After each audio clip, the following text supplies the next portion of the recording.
Hello and welcome to GS वार्ता।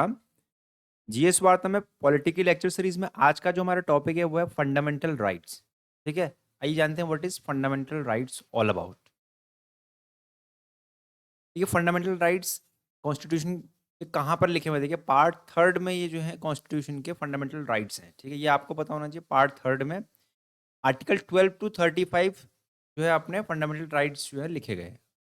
12 to 35 ये बहुत इंपॉर्टेंट है, ये आपको पता होना चाहिए। पार्ट थर्ड थर्ड में है और ये पता होना चाहिए। दो चीज़ें जो है वो वेरी इंपॉर्टेंट। ठीक है, पार्ट थर्ड में और आर्टिकल 12 to 35।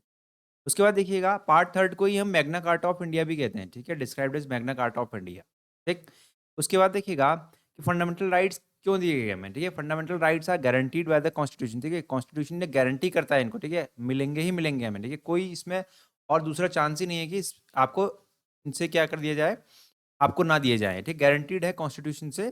ठीक है, to all the person without any discrimination, किसी भी भेदभाव के बिना क्या होगा, ये सभी को मिलेंगे। ठीक है, ये आपको पता होना चाहिए। ठीक है, ये कौन गारंटी करता है? ये अपना कॉन्स्टिट्यूशन गारंटी करता है। ये आपको पता होना चाहिए फंडामेंटल राइट्स के बारे में। उसके बाद देखिए फंडामेंटल राइट्स करते क्या है। ठीक है, are meant to protect the ideal of political democracy. देखिए पॉलिटिकल डेमोक्रेसी को बचाने के लिए, ठीक है, पॉलिटिकल डेमोक्रेसी को बचाने के लिए क्या है, अपने फंडामेंटल राइट्स क्या है वो बने गए हैं। ठीक है, फंडामेंटल राइट्स क्यों बनाए गए हैं? ठीक है, आदर्शों को बचाने के लिए, पॉलिटिकल डेमोक्रेसी। ठीक है, लोकतंत्र को बचाने के लिए। अब देखिए दे प्रिवेंट द एस्टेब्लिशमेंट, ये करते क्या है? देखिए फंडामेंटल राइट अगर ना हो तो क्या होगा? देखिए फंडामेंटल राइट से क्या होता है? देखिए prevent the establishment of an authoritarian, ठीक है, and despotic rule in the country. देखिए अथॉरिटेरियन कहते हैं जैसे कोई निरंकुश शासक, निरंकुश शासक। ठीक है, ऐसा ना हो कि कोई हिटलर टाइप का ना, इस तरीके के शासन को कहते हैं जो अथॉरिटी चलाता हो, बिल्कुल अपनी ताकत दिखाता हो बस अपनी। ठीक है, ऐसा देखिए जो भी गवर्नमेंट आए तो वो क्या बन जाए, इस तरीके से क्या अथॉरिटी ना चलाए बस अपनी। ठीक है, अपने काम के अलावा अपना काम करे वो।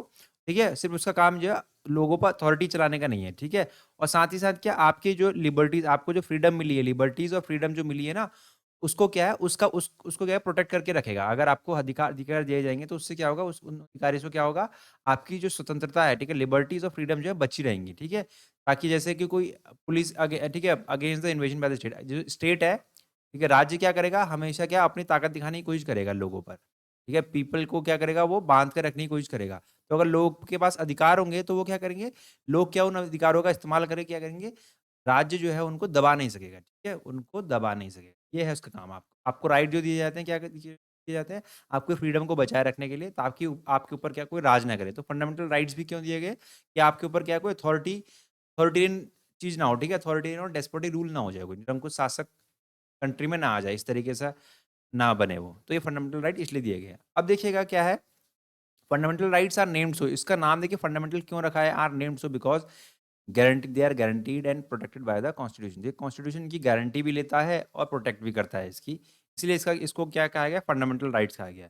और साथ ही में देखिए फंडामेंटल, ठीक है, जो कि क्या fundamental law of the land भी है। कॉन्स्टिट्यूशन क्या है हमारा, fundamental law of the land है। ठीक है, इस कंट्री का क्या है, फंडामेंटल लॉ है वो। और फंडामेंटल इसलिए भी कहा जाता है, देखिए एक मायने में देखिए क्यों, देखिए they are the most essential for the all round development of material, intellectual, moral and spiritual of the individual. देखिए अगर फंडामेंटल राइट नहीं होंगे तो आपका जो, ठीक है, किसी पर्सन का ऑल राउंड डेवलपमेंट है वो रुक जाएगा। कैसे? देखिए अगर मान लीजिए आपकी फ्रीडम आपको ना दिए जाए, ठीक है, आपको फ्रीडम ऑफ स्पीच ना दिया जाए मान लीजिए, तो जब आप बोलेंगे ही नहीं, आपको बोलने का इस प्रकार राइट ही नहीं दिया जाएगा, तो आपका डेवलपमेंट क्या हो जाएगा, रुक जाएगा। ये एक तरीका है। ठीक है, अगर आपको कहीं मूवमेंट, ठीक है, मूवमेंट करने ही ना दिया जाए, तो आप जब मूवमेंट करेंगे नहीं तो आपका डेवलपमेंट रुक जाएगा। ये है तरीके वो। तो ये इसलिए कहा है कि आपके ऑलराउंड डेवलपमेंट के लिए क्या कंडीशन होनी चाहिए, फंडामेंटल राइट आपको दिए होने चाहिए। तो ये इसीलिए भी क्या कहा गया, इनको फंडामेंटल इसलिए भी कहा गया है। नेक्स्ट इज, देखिए इतने, देखिए हमें ओरिजिनली जो कॉन्स्टिट्यूशन ने हमें 7 फंडामेंटल राइट दिए थे, 7 फंडामेंटल राइट दिए थे। ठीक है, जिसमें राइट टू इक्वालिटी है, राइट टू फ्रीडम, देखिए आर्टिकल 14 to 18। ठीक है, राइट टू इक्वालिटी की बात करता है, article 19 to 22 right to freedom है, article 23 to 24 right against exploitation, article 25 to 28 right to freedom of religion, cultural and educational rights, 29 to 30 right to property. देखिए ये रिमूव कर दिया गया है, इसको रिमूव कर दिया। ये ओरिजिनली जब कॉन्स्टिट्यूशन बना था तब तो हमें ये दिया गया था, लेकिन अब ये हटा दिया गया है इसको। ठीक है, अभी बात करते हैं इसके बारे में। राइट टू कॉन्स्टिट्यूशनल रेमेडीज के आर्टिकल 32। ठीक है, ये है। अब देखिए राइट टू प्रॉपर्टी को देखिए डिलीट कर दिया गया था 44th कॉन्स्टिट्यूशनल अमेंडमेंट एक्ट 1978 से। ठीक है, अब ये लीगल राइट हो गया है आर्टिकल 300A के अंदर। ठीक है, पार्ट 12। यहाँ डाल दिया गया है इसको, ठीक है। अब ये फंडामेंटल राइट ना होकर क्या हो गया है, लीगल राइट हो गया है। फंडामेंटल राइट ना होकर लीगल राइट हो गया, जिसको कहाँ रखा गया है, 300A पार्ट 12 आर्टिकल, ठीक है, इस आर्टिकल में। अब हमारे पास क्या है, प्रेजेंट कितने हैं, 6 फंडामेंटल राइट्स हैं। देखिए फीचर्स क्या है, फंडामेंटल राइट्स के फीचर जान लेते हैं। फीचर्स क्या है, देखिए ये आर्टिकल 14 हो गया और 20 to 28 ये सिटीजन्स को मिलते हैं, हमारे जो इंडियन सिटीजन्स हैं उनको भी मिलते हैं और फॉरेनर्स को भी मिलते हैं, ठीक है। अगर कोई बाहर से कोई आया है फॉरेनर तो उसको भी ये क्या है, आर्टिकल 14 और 20 to 28 ठीक है। ये 20 से लेकर 28 और 14 14 ये क्या है, हमारे सिटीजन्स को भी मिलते हैं, फॉरेनर्स को भी मिलते हैं, ठीक है। अब ऐसा ना हो कि फॉरेनर कोई एनिमी, ठीक है, एनिमी कंट्री से आया हो, ठीक है, ऐसी कंट्री से ना आया हो तो ठीक है। बाकी ठीक है, और जो बाकी जो फंडामेंटल राइट्स हैं इनको छोड़ के 14 से 20 14 और 20 और 28 वाले, ठीक है, यहाँ से इनको छोड़ के जितने भी वो सिर्फ सिटीजन्स को ही मिलते हैं, ठीक है। उसमें फॉरेनर को नहीं मिलता है। अगर कोई बाहर से कोई आया होगा उसको वो फंडामेंटल राइट्स अवेलेबल नहीं है। सिर्फ यही फंडामेंटल राइट्स जो हैं वो हमारे सिटीजन्स और फॉरेनर्स को अवेलेबल है। ध्यान रखिएगा इस बात को। नॉट एब्सोल्यूट बट क्वालिफाइड, ठीक है। देखिए एब्सोल्यूट नहीं है ये भी, ये फंडामेंटल राइट एब्सोल्यूट नहीं है। इसका मीनिंग क्या है, देखिए कि अगर स्टेट चाहे, ठीक है, राज्य चाहे तो इस पर क्या है, रीजनेबल रिस्ट्रिक्शन लगा सकता है, ठीक है।